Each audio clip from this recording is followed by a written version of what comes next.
Hi friends, నమస్తే. Friends, మనం అది ఎటువంటి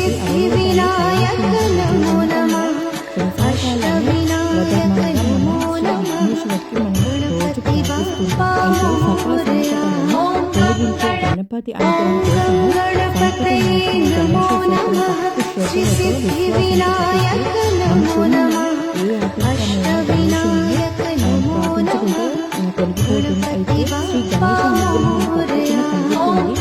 ఎవరికి వారు స్వయంగా అనుభవాన్ని తెలుసుకోవచ్చు. అయితే ఈరోజు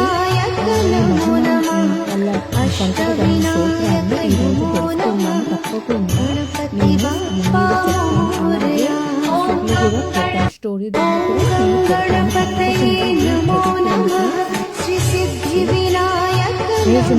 అనుగ్రహము పొందుతాము. అయితే ఈ సంకట గణేష స్తోత్రం ప్రతిరోజు పఠిస్తే శ్రీ గణేషుని అనుగ్రహం వల్ల అన్ని సంకటాలు మనకి తొలగిపోతాయి. అయితే ఈ గణేష స్తోత్రం ఏంటో ఇప్పుడు నేను తెలుసుకుందాం.